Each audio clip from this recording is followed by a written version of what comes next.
শিক্ষার্থীরা দাবি করেছিল 2018 সালের প্রজ্ঞাপন পুনর্বহাল করতে হবে।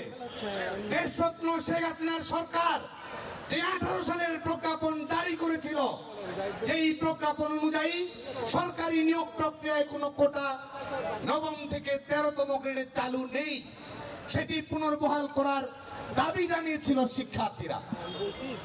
অ্যাপিলেট ডিভিশনের রায়ের মাধ্যমে হাইকোর্ট ডিভিশনের রায়ের উপরে স্ট্যাটাস কো জারির মাধ্যমে 2018 সালের প্রজ্ঞাপন পুনর্বহাল হয়েছে।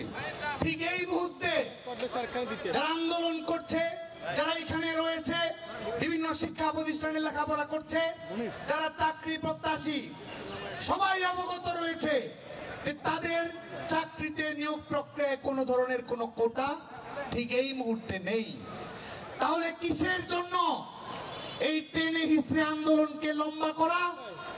তাহলে কিসের জন্য আন্দোলনকে প্রলম্বিত করা?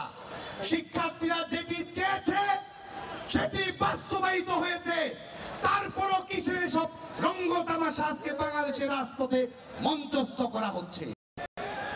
যারা বৈষম্য বিরোধী ছাত্র আন্দোলনের প্ল্যাটফর্ম করেছে তারা বলেছিল 2018 সালের প্রজ্ঞাপন যদি পুনর্বহাল হয় তাহলে তারা সরে আসবে। প্রজ্ঞাপন পুনর্বহাল হয়েছে, তারা কি রাজপথের নৈরাজ্য থেকে সরে এসেছে? সরে আসেনি, বরং উস্কানিমূলক কর্মকাণ্ড দিয়ে আমাদের মহান মুক্তিযুদ্ধের চেতনাকে কটাক্ষ করে তারা রাজনৈতিক কর্মকাণ্ড পরিচালনা করেছে। যখন 18 সালের প্রজ্ঞাপন পুনর্বহাল হলো তখন তারা কমিশন নাটক এবং পরবর্তীতে জরুরি সংসদ অধিবেশনের হাস্যকর কথাবার্তা বলছে। আমরা প্রশ্ন রাখতে চাই, তারা কি সাংবিধানিক শাসন সম্পর্কে ন্যূনতম ধারণা রাখেন না? তারা কি আইন বিভাগ, বিচার বিভাগ, নির্বাহী বিভাগের পার্থক্য সম্পর্কে অবগত নন? তারা কি রাষ্ট্রের 3 অঙ্গের মধ্যে যে স্বাতন্ত্র্য রয়েছে সেই স্বাতন্ত্র্য সম্পর্কে তাদের সুস্পষ্ট ধারণা নেই? তাহলে আজকে গোটা বাংলাদেশ ব্যাপী এই অনাকাঙ্ক্ষিত পরিবেশ, এবং এই অনাকাঙ্ক্ষিত পরিবেশ কোথায় গিয়ে থামলো? শিক্ষার্থীরা কোটা সংস্কার চায়, শিক্ষার্থীরা যৌক্তিক কোটা সংস্কারের কথা বলেছে। কোটা না মেধা, যদিও এটি একটি পলিটিক্যালি ইনকারেক্ট স্লোগান, একাডেমিক দিক থেকে সম্পূর্ণ ইনকারেক্ট স্লোগান, সেই স্লোগান দিয়েছে, মেনে নিলাম। কোটা সংস্কার চেয়েছে, সেই কোটা সংস্কার চাই আন্দোলনকে তারা কোন জায়গায় পর্যবসিত করলো, যেখানে সাধারণ শিক্ষার্থীদেরকে বিভ্রান্ত করে এই প্রফেশনাল আন্দোলনকারীরা, এই রাজাকারের প্রেতাত্মারা এই বাংলার পবিত্র জমিনে আমি রাজাকার বলে স্লোগান দেখার উদ্যত্ত দেখিয়েছে।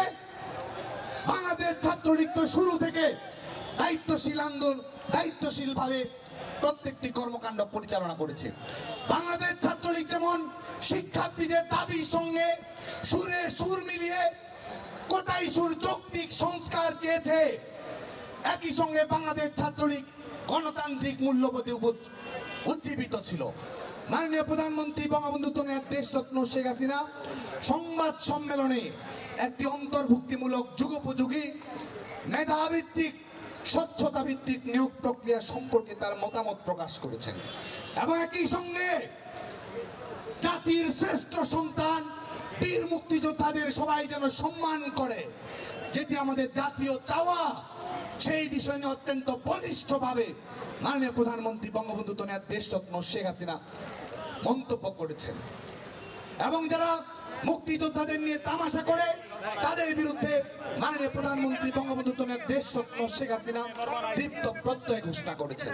তিনি বলেছেন, মুক্তিযোদ্ধার কোটা যদি না থাকে, মুক্তিযোদ্ধার নাতিপুতিদের যদি কোটা না থাকে, তাহলে কি রাজাকারের নাতিপুতিদের কোটা থাকবে?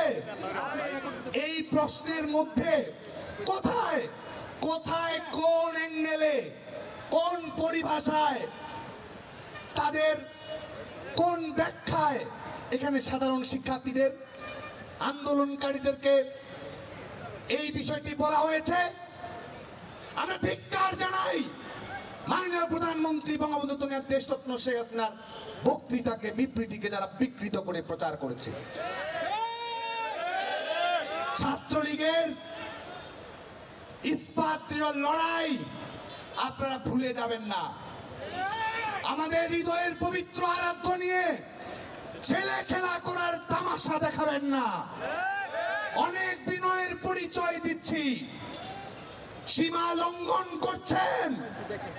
দেশরত্ন শেখ হাসিনাকে নিয়ে ন্যূনতম বক্তৃতা বিবৃতি কোন বিভ্রান্তিমূলক প্রচারণা হলে বাংলাদেশ ছাত্রলীগ শেষ থেকে ছাড়বে।